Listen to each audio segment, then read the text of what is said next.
Welcome, brothers and sisters, to the Meher Baba program. I'm Fred Stankus, along with my co-host, Suhas Ginde. Welcome, Suhas. Thank you. Today's program is Meher Baba Calling. It's part 11. And Meher Baba Calling are capitulations of messages and discourses given by Meher Baba throughout his lifetime. And they're all capsulized in this fine little booklet that was printed in India and called Meher Baba Calling. And we're at now message number 49, and it's called The Divine Game. What is that? What does Meher Baba say to us? Well, let's take a look at it. The divine game. Baba says, the more you have of my company and receive of my love with an open heart, the more wholeheartedly you begin to accept me. And the more you see of me, the more convinced you become that you understand me less and less. Exerting yourself to comprehend my divine game through the process of understanding opens up vast fields of speculation at a dead end, finding yourself hopelessly lost. If my actions cause confusion, it is because of your lack of complete trust. Therefore, uproot all doubt and remember well that whatever I do is for the best. All my actions are my divine response, born of my divine love. I never make plans, never change plans. It is all one endless plan of making people know that there is no plan. That's the divine game. Divine game. And Baba says that I never make plans? Never change plans, meaning it's all part of the divine game in the sense that everything is as it should be. So Meher Baba claimed he was a God-man of the age. He's speaking from the standpoint. I mean, this is coming from God. This is not from a human saint. Form. He's speaking from the standpoint of God in a human form, an avatar, a Messiah, a prophet. Alliteration. He says he never makes plans, meaning everything flows as it should. And it's all a game. It's the game of God. God's game is to realize who He is through us. But isn't there that saying that Baba has said, not even a leaf can quiver and change without my will? Yes, it's part of His wish. So the point of it is, how can... Everything happens according to divine will. So it's all a game. All of creation is a game. It's part of Maya, His shadow. But most people don't know it's a game. Everyone out there thinks this is for real. We're all actors in a play, you see. We are in a large theatrical event called the creation. We have our entrances, we have our exits, such as our births and our deaths, and we again come back as some other characters. So you mean you could give hope to somebody with this message, because a lot of people are so depressed over their lot in life. They say, why me? Why am I poor? Why am I not healthy? Because it's a wrong understanding. These are coming from a different source. It's Eastern philosophies based on Vedanta, Sufism.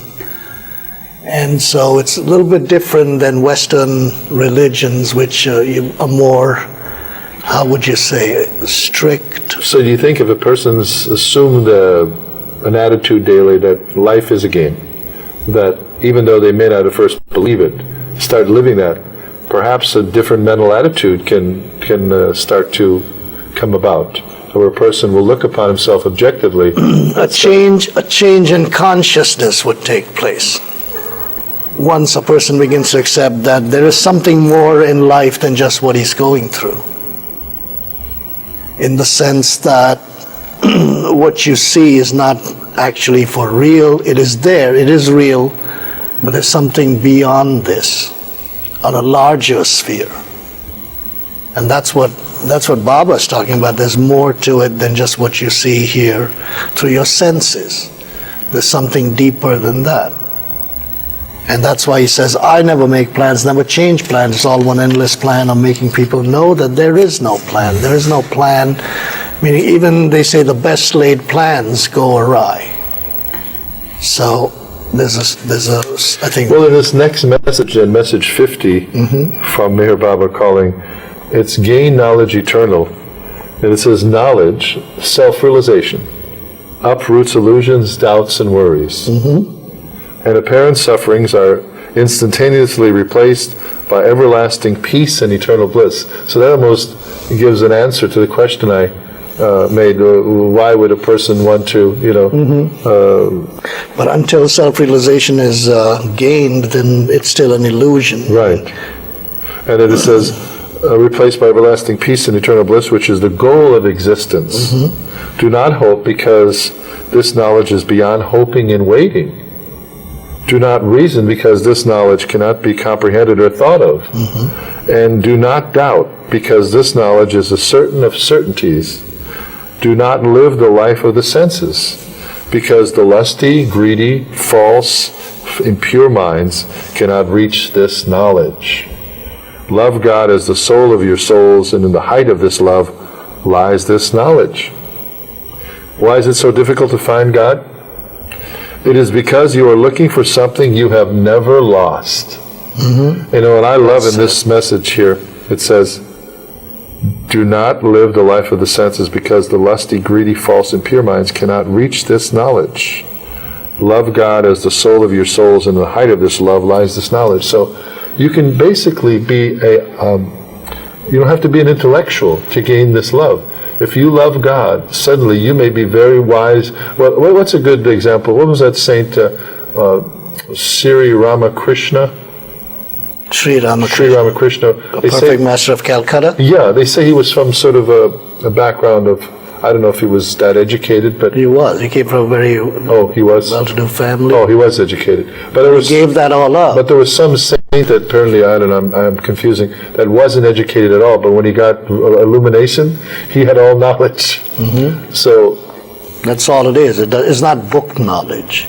That's excellent. Okay? So it's not book knowledge, it's knowledge of the truth. It's not like going to school or college and getting a PhD. That's not what you get. This knowledge, knowledge of God, comes from within you. You already have it within you, because God is everywhere, and God is everywhere present. God is all-knowing. So if God is everywhere, He has to be within each and every one of us. And I repeat that, each and every one of us. Okay, that means even your worst enemy, God is within him. So when you're knocking somebody, you're knocking God in someone else. Remember that. Okay? Because that is something that we have all to learn, is to love our neighbor, love our enemies, and then we achieve love for God. And it's something that cannot be taught, it comes from within. And you may not even know it. And Baba says, just love God, love God, love God. So that's why Baba also would tell his disciples, don't get involved with the worldly news and politics, because that distracts you from... Well, it is the worldly life. It is what we read about earlier, about it's the divine game. Everything happens due to God's will, divine will. Everything. Wars, hurricanes, tsunamis, hurricanes in Florida, tsunamis in Indonesia and Thailand. All this is God working through nature. Catastrophes, calamities, sicknesses, plagues, all these things are natural causes done by the will of God. There's nothing mankind can do about it, but they have to deal with whatever is left over. And sometimes God manifests in the world in the form of a human being, and that divine incarnation is called an avatar, or as they say, prophet or a messiah in the Western culture. He has instantaneous and direct knowledge, and that's what he's expounding. This same knowledge is repeated year after year, age after age. It does not change. We have to love God. Now, we already know that God loves His creation. He's within each and every one of us, but He's hidden. He has to be revealed. And you do that by loving that which is in you, in other people also. That's good. Okay. Well, the next message by Baba is number 51, love me For myself. So that should be Yes, good. he's talking in the sense of that he is God in human form, not myself, meaning love me for me. For ages I have been giving in silence my silent message of love. You ask me for a message from my silence, but silent are the words of my silence. Silent is love, and the lover loves my silence and silently adores me in my silence. Although I appear to be silent, I speak through you all. I am ever silent and everlastingly speaking. But the time has come when soon I will break this apparent silence, and those of you who love me will see my real self. I want you to know that I will definitely break my silence, and I want you to cling to my Dhamman till the very end, irrespective of whether I speak or not. I am the highest of the high and want you to love me, not for any spiritual or material gain, nor for my impending breaking of my silence and my manifestation, but I want you to love me for myself as being God in human form.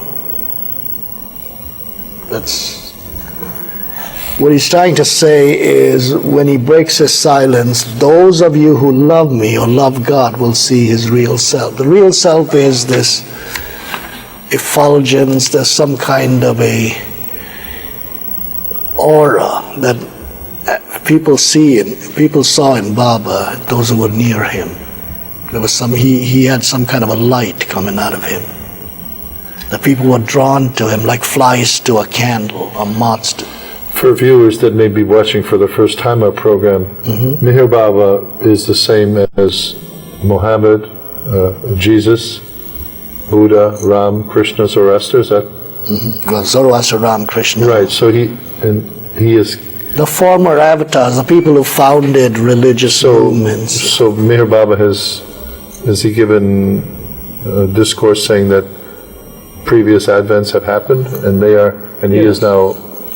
He says, I was Ram, I was Krishna. He said that. And in this time, he comes in as Meher Baba. So the messages that we're giving you are from Baba, who represents the avatar of the age. Yes. The message did not change. See, every time an avatar comes, he expounds on the same principles for that time in which he appears.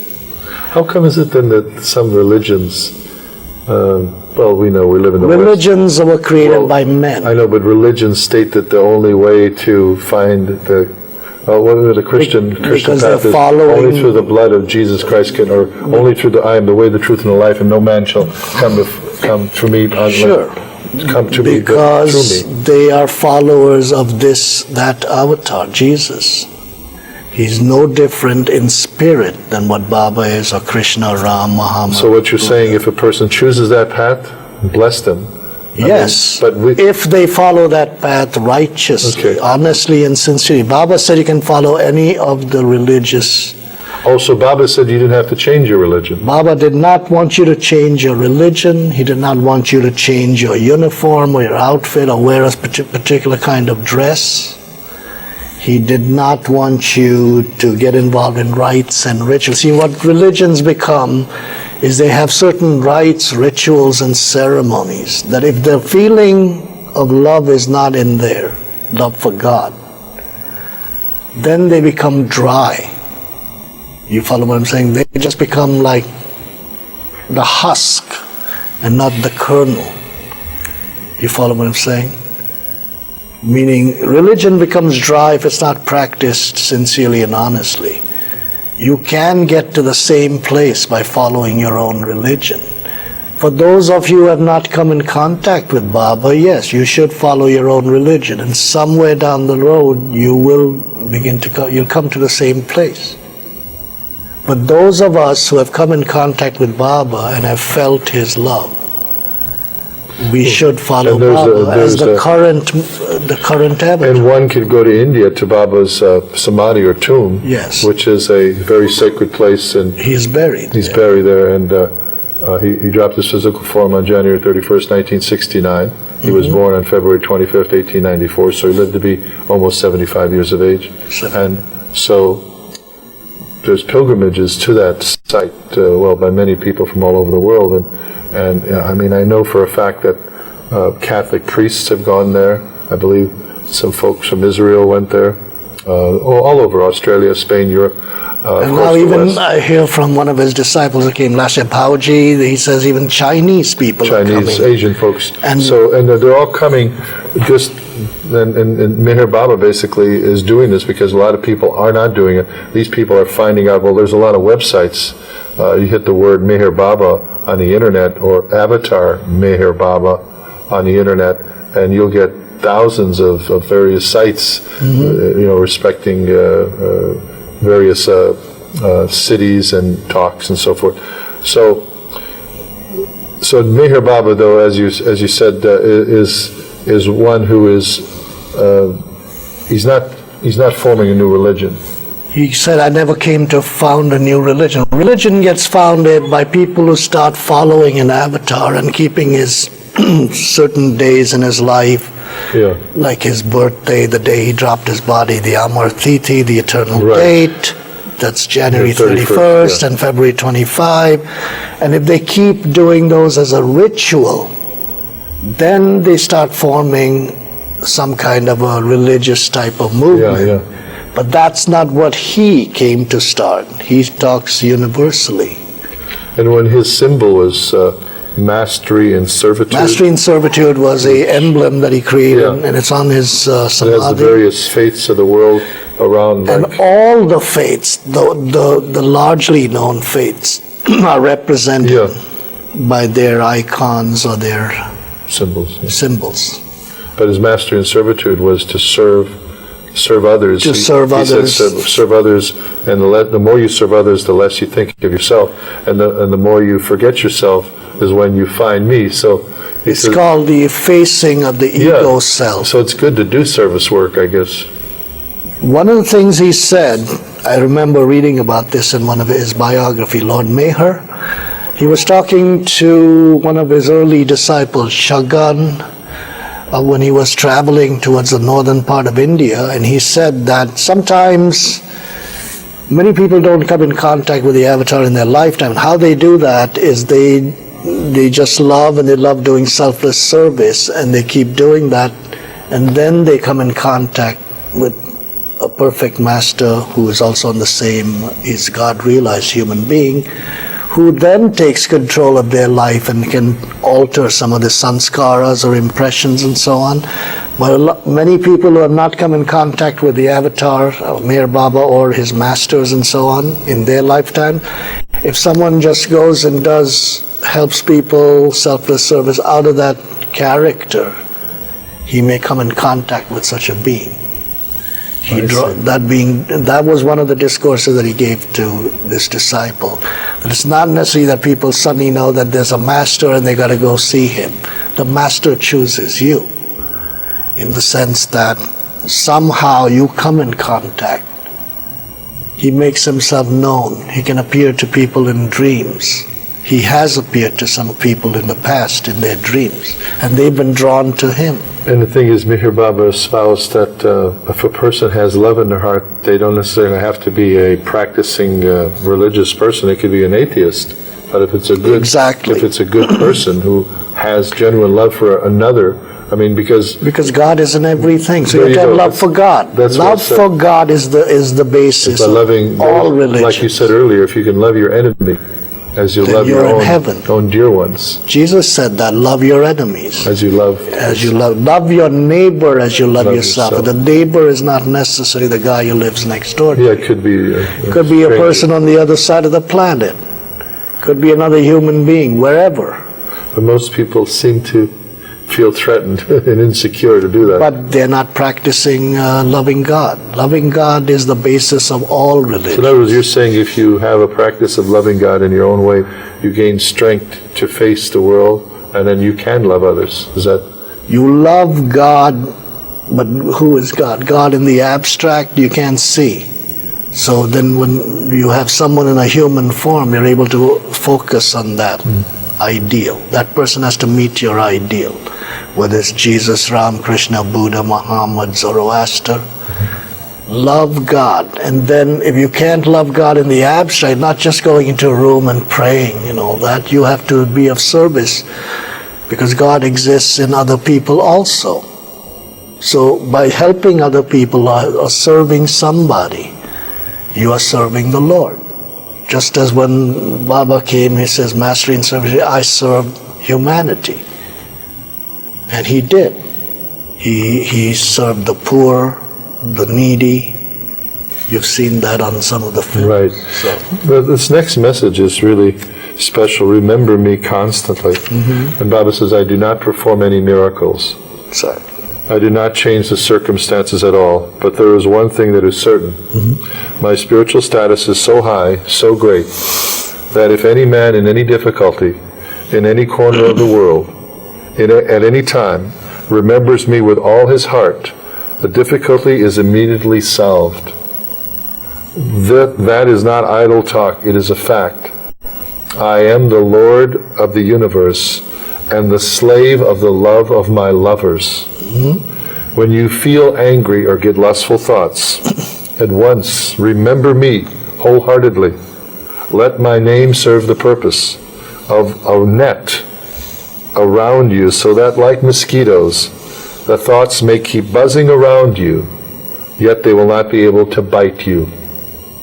Any moment you feel you are getting excited, remember me, and you can at once turn that moment into laughter. So that's a nice hint, because we get bombarded here in the illusionary Mayic world of so many distractions, and we could forget about ourselves. And then we get carried away. But by remembering Baba, Baba said the most important thing is to remember him, because then you're focused on that energy that he represents. Love God. So one could remember Jesus in the same way, or If Buddha. you take him to be the avatar, that's it. They're all the same. They're all God-realized beings, so they're on the same level. It would be a wonderful world, They're wouldn't it, God in a human form. if all religions would break down their barriers. Unfortunately, they don't, because they're open. created by the mind of man, and mind divides. Yeah, and Love unites. instead of like saying that mine is the only way and all other ways are not wrong, they try to convert others instead of realizing that God is within every being. It is the mind that has created all the problems on this planet, and it's the mind that can solve them. So all the wars and all these other things, business, competition, and so on, is man-made, created by his ego mind. Even religions that divide, my religion, my God, better than you, those are man-made creations. There's only one God.